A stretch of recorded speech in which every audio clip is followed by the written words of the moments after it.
శాంతిప్రసాద్ గారి దగ్గరికి వెళ్దాం. శాంతిప్రసాద్ గారితో మాట్లాడే ముందు జగన్మోహన్ రెడ్డి గారు స్పీకర్ గారికి రాసినటువంటి లేఖ ఏదైతే ఉందో ఆ లేఖకు సంబంధించి ఏపీ మంత్రులు స్పందించారు. ఒకసారి వారే మాట్లాడారు, విందాం.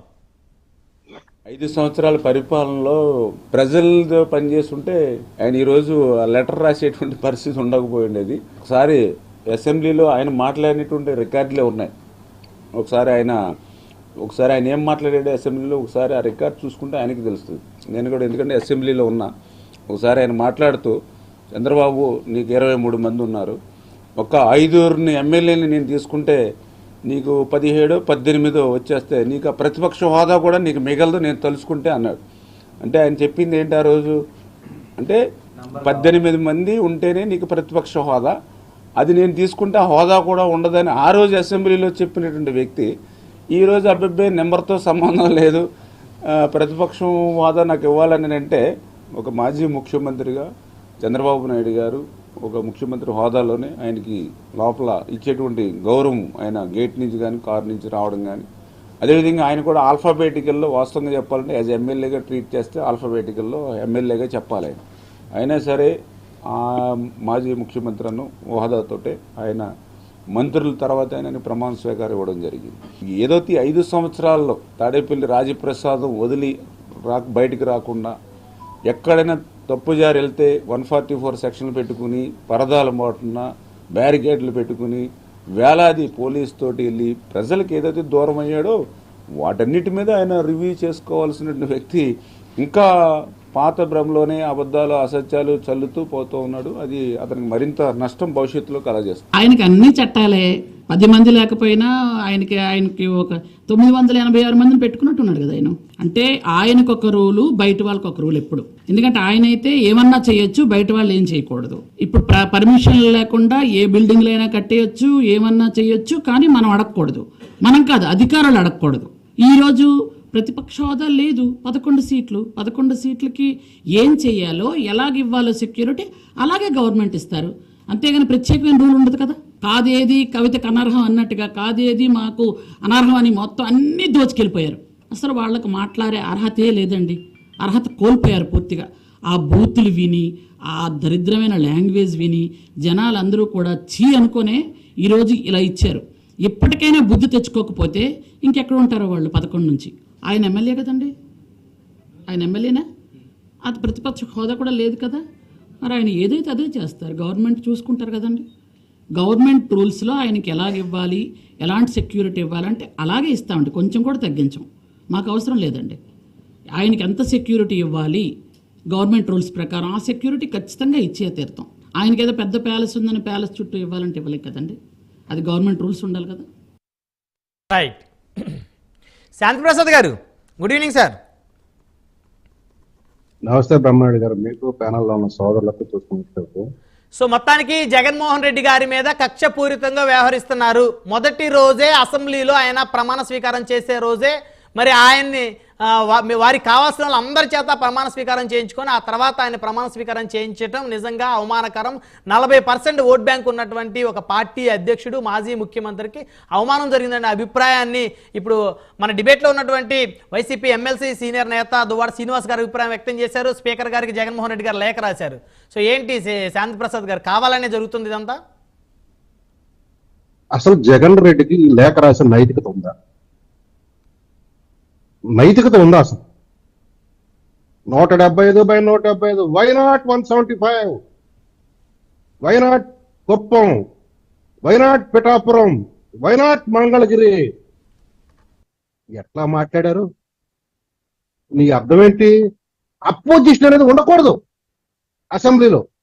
మొత్తం నేనే సర్వం, అహం బ్రహ్మస్మి. నీకెందుకు లేక, నీకెందుకు అపోజిషన్ లీడర్ హోదా? 2014 నీకు ఇచ్చారు ప్రతిపక్ష నేత హోదా. 67 మంది శాసనసభ్యులతో రాష్ట్ర ప్రజలు కొట్టుమని 2 సంవత్సరాలు అసెంబ్లీలో పారిపోయావు. అసెంబ్లీ వదిలేసి ఎందుకు పారిపోయావు? ఆనాడు చంద్రబాబు నాయుడు గారు నువ్వు గిల్లావు. నీకు చెందిన 70 మంది శాసనసభ్యులు నాతో టచ్ లో ఉన్నారని నువ్వు కెలికావు. నువ్వు కెలికేటప్పటికి ఆయన చేసి గిల్లాడు. 23 మంది జారిపోయారు దగ్గర నుంచి. బోరు నేడుస్తూ నా దగ్గర నుంచి కొనుక్కున్నారు, సంతల పశువులా తీసుకున్నారని చెప్పేసి రోడ్డును పడ్డ కుర్చీ యాత్ర చేశావు. రాష్ట్ర ప్రజలు నమ్మారు, 2019లో నీకు ఇచ్చారు ముఖ్యమంత్రి హోదా, ఒక్క అవకాశం అంటే. ఏనాడన్నా సెక్రటేరియట్కి వచ్చావా? సెక్రటేరియట్ అంటే ఏంటి? ప్రజల కోసం చేసే పాలన అక్కడికి సాగిస్తారు. ఏ రోజన్నా వచ్చాను ఈ 5 సంవత్సరాల్లో? అసెంబ్లీకి మాత్రమే వచ్చాను, అది కూడా ఎట్లా పరదాలు దాటిన అమరావతి ఉద్యమం తర్వాత. ప్రజాబాహుళ్యంలో నువ్వు ఏ రోజు ఉన్నావు? తర్వాత నువ్వేం మాట్లాడావు ముఖ్యమంత్రి హోదాలో? ఎస్ ఎస్ నేను కళ్ళు తెరిస్తే నీ దగ్గర ఉన్న వాళ్ళు కూడా తీసుకుంటే నీకు ఆ ప్రతిపక్ష హోదా అనేది కూడా ఉండదు అన్నావు. ఏ భాషతో ఏ భావంతో నువ్వు మాట్లాడావు? సంఖ్య గురించే కదా నువ్వు మాట్లాడింది, అంకె గురించే కదా నువ్వు మాట్లాడింది. ఆ అంకె సంఖ్య అనేది నీ దృష్టిలో లేకపోతే శాసనసభ రూల్స్ ప్రకారము నువ్వు ఆ రకంగా మాట్లాడేవాడివా? నువ్వు మాట్లాడేవాడు కాదు. ఇప్పుడు వీళ్ళు మాట్లాడేది ఎలా ఉందంటే, వాళ్ళ లేఖ చూశాను, ఇంత అపరిపక్వమైన, అసంబద్ధమైన, అనాలోచితమైన ఈ యొక్క లేఖ చూస్తే నవ్వుకోండి కాక నాకేంటి సిగ్గు అనే ఒక సామెత ఉంటుంది, ఆ టైప్లో ఉంది. అసలు వీళ్ళు సాంప్రదాయాలు తెలుసా? పార్లమెంటరీ సాంప్రదాయాలు, శాసనసభ సాంప్రదాయాలు. Section 12B of AP payment of salaries and pension and removal of disqualification act 1953 ఉదాహరించారు. అసలు ఈ పార్లమెంటరీలో కానీ శాసనసభలో కానీ LOP లీడర్ ఆఫ్ అపోజిషన్ ఎవరికి ఇస్తారు, ఎందుకు ఇస్తారు, ఎలా ఇస్తారు అనే సంగతి, దాని చరిత్ర కానీ సాంప్రదాయాలు కానీ తెలుసుకున్నాడు ఎప్పుడన్నా? ఈ లేఖ రాసే ముందర కనీసం సంపాదించుకున్నాడు తన టీంతో? మీకు ఒక ఇన్ఫర్మేషన్ ఇస్తాను నేను. ఇది article 100 sub class 3 sub class 4 ఒకసారి చదువుకోమనండి, పార్లమెంటుకు సంబంధించి. ఆర్టికల్ నేను చెప్తుంది రాజ్యాంగం, రాజారెడ్డి రాజ్యాంగం కాదు, భారతదేశంలో అంబేద్కర్ రచించిన రాజ్యాంగం. Article 118 class 3 class 4 చదువుకోమనండి. ఇక అసలు ప్రతిపక్ష నేత హోదా అనేది కూడా లేని పార్లమెంటు సభలు ఉన్నాయి. మొదటి సభలో లేరు, రెండో సభలో లేరు, మూడో సభలో లేరు, పార్లమెంట్లో 5వ సభలో లేరు, 7వ సభలో లేరు, 8వ సభలో లేరు, 16వ సభలో లేరు, 17వ సభలో లేరు. పార్లమెంటులో లీడర్ ఆఫ్ అపోజిషన్ అనే హోదా లేని వ్యక్తులు ఉన్నారు. ఎందుకు అంటే దానికి ఒక సర్టన్ రిక్వైర్డ్ క్రైటీరియా ఉంది. ఓకే, అది ఎక్కడి నుంచి వచ్చింది? ఆర్టికల్ 100 3 and 4 లో ఉంది. ఆర్టికల్ 189 3 and 4 లో ఉంది. దాన్ని బేస్ చేసుకుని చట్టం ఒకటి చేశారు పార్లమెంట్ లో. The salaries and allowances of LOP leader of opposition in parliament act 1977.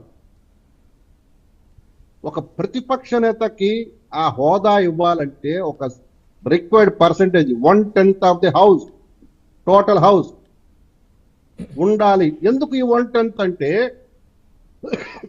నువ్వు అసెంబ్లీని కానీ పార్లమెంట్లో కానీ సభని ఏర్పాటు చేయాలంటే ఉండాల్సిన మినిమం కోరం 1/10. ఇది గుర్తుపెట్టుకోండి, ఇది క్రైటీరియా. 1/10 is the quorum. అంతకన్నా తక్కువ ఉంటే మీరు సభను ఏర్పాటు చేయలేరు, ఆ రోజు సభను ఏర్పాటు చేయలేరు. దాన్ని క్రైటీరియాగా తీసుకొని ఇవ్వటం జరిగింది.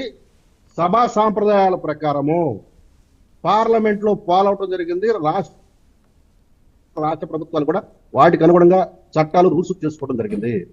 మీరు చెప్పిన 12Bలో సంఖ్య లేదు, కానీ మన సాంప్రదాయాలు పాటిస్తున్నావు అంటే దానికి నీలేకే ఉదాహరణ. నువ్వే రాసుకున్నావు, నువ్వే సెల్ఫ్ గోల్ వేసుకున్నావు. నువ్వు లేఖలో చూసుకో ఏం రాశావు. పి జనార్దన్ రెడ్డి ప్రభుత్వం ప్రతిపక్ష నేతగా ఉన్నప్పుడు రాలేదు సీట్లు, కానీ ప్రతిపక్ష నేత హోదా ఇచ్చారు అని నువ్వేగా రాసుకుంది నీ లేఖలో. అంటే మరి ఇప్పుడు ఇవ్వచ్చు కదా శాంతి ప్రసాద్ గారు అప్పుడు ఇచ్చినప్పుడు? With the permission of the speaker. Okay, permission of the speaker is the final and conclusive. అతని నిర్ణయమే ఫైనల్ అండ్ కంక్లూజివ్. సో ఇప్పుడు స్పీకర్ గారు కూడా ఇస్తే తీసుకోవచ్చు ప్రతిపక్ష హోదా. నేను అందుకనే ఈ డిబేట్లు కొన్ని డిబేట్లకు ముందు చెప్పా, నీకు ముష్టి కావాలంటే వచ్చి అడుక్కో అని చెప్పాం మేము. చాలా పరుషంగా మాట్లాడా ఆ రోజు, చాలా పరుషంగా మాట్లాడా. దీని మీద ఎవరైతే ముకుల్ రోహత్కి ఎవరు, జగన్ రెడ్డికి చెందిన లాయర్ గారు 2014లో అటార్నీ జనరల్ ఆఫ్ ఇండియా ఉండగా, నేను మీకు కూడా పంపించాను చూడండి. ఆ రోజున్న కాంగ్రెస్ పార్టీ కేవలం పార్లమెంట్ లో 44 సీట్లు ఉంటే మాకు ప్రతిపక్ష నేత హోదా కావాలి, మాకు ఇవ్వండి అని స్పీకర్ లేఖ రాస్తే, లీగల్ ఒపీనియన్ పంపిస్తే అందులో చాలా స్పష్టంగా సభా సాంప్రదాయాలు, రాజ్యాంగం, దానికి సంబంధించిన ప్రొవిజన్స్, పలు చట్టాలు. ఆ చట్టాలు ఏంటి, ఈ లీడర్ ఆఫ్ అపోజిషన్ అనేది ఎందుకు వస్తుంది తెలుసా? కొన్ని కేంద్ర చట్టాల్లో దీని ప్రస్తావన ఉంది. లీడర్ ఆఫ్ అపోజిషన్ కూడాను ఆ కమిటీలో మెంబర్ అవుతాడు. అవి ఏ చట్టాల కింద వస్తాయి? 4 చట్టాలు అనేది భారతదేశంలో. Okay. Protection of human rights 1993 చట్టం కింద, సెంట్రల్ విజిలెన్స్ కమిషన్ యాక్ట్ 2003 కింద, రైట్ టు ఇన్ఫర్మేషన్ యాక్ట్ 2005 కింద, లోక్పాల్ అండ్ లోకాయుక్త యాక్ట్ 2013 కింద.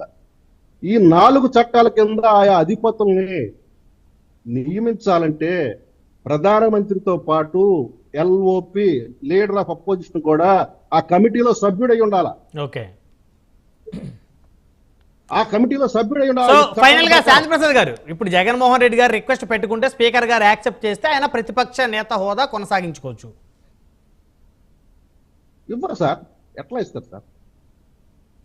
నువ్వేగా మాట్లాడింది అసెంబ్లీలో, రికార్డు తీయండి, అసెంబ్లీ రికార్డు తీయండి. నువ్వు మాట్లాడిందా నువ్వు ఎట్లా వైలేట్ చేస్తానంటావు? నీకు ఎందుకు ఇవ్వాలి? అసలు ఇంకొక ప్రాథమికమైన ప్రశ్న వేస్తున్నాను. దువ్వాడ గారు ఆ పార్టీ వారు కాబట్టి చెప్తున్నాను. మీరు Telugu Desam party legislative party meeting చూశారు. ఏకగ్రీవంగా చంద్రబాబు నాయుడిని మా అధినేత శాసనసభలో అని ఎన్నుకొని రిజల్యూషన్ పాస్ చేశారు. జనసేన పార్టీ ఒక రిజల్యూషన్ పాస్ చేసి తమ నాయకుడిని ఎన్నుకుంది. మరి వైసీపీ మా లెజిస్లేటివ్ అధినేత ఈయనని ఒక రిజల్యూషన్ పాస్ చేసినట్టుగా మీరు ఎక్కడైనా చూసారా? మా లీడర్ ఆఫ్ పార్టీ అని అసెంబ్లీలో ఓకే. జగన్ రెడ్డికి అధికారం ఇస్తూ 11 మంది కూర్చున్న తర్వాత 10 మంది ఏకగ్రీవంగా ఇచ్చిన తీర్మానం మీరు ఎక్కడైనా చూసారా? ప్రజాబాళ్ళలోకి వచ్చిందా? Right right. నీకు నువ్వే నీ పార్టీ తరపున నువ్వు లీడర్ ఆఫ్ పార్టీ కానీ ఎన్నుకోలేకపోతే నువ్వు లీడర్ ఆఫ్ అపోజిషన్ ఎట్లా క్లెయిమ్ చేస్తావు నువ్వు? దువ్వాడ గారు రెస్పాండ్ అవ్వండి. అది మా ఇంటర్నల్ ఇష్యూ సార్. ఇప్పుడు మా పార్టీ అధ్యక్షుడిగా, లెజిస్లేటివ్ పార్టీ అధ్యక్షుడిగా ఎన్నుకోవటం ఇదంతా మాలో already it is over. Okay. It's completed. దాని గురించి మాట్లాడవలసిన పని లేదు. ఇప్పుడు మేము చంద్రబాబు నాయుడు గారి కోర్టులోనే బాల్ ఉంది. మేము ప్రజల పక్షాన హౌస్ కొచ్చి మాట్లాడాలి అనుకుంటే మాకు హోదా కల్పిస్తారా లేదా ఆయన నిర్ణయించాలి. ప్రజాక్షేత్రంలోనే పోరాడతామని క్లియర్ గా చెప్పారు. ఒకవేళ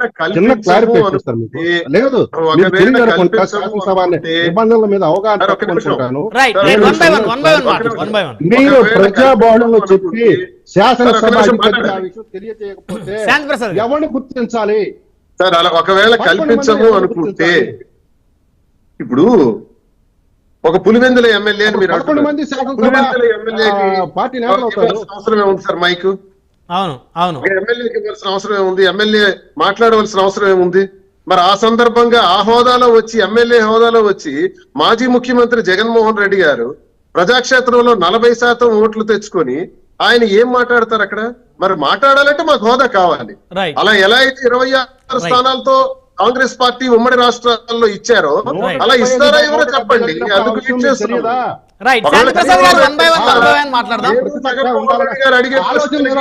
మేమెందుకు సమాధానం చెప్పాలని ప్రజాస్వామ్య స్ఫూర్తి చచ్చిపోయిందా?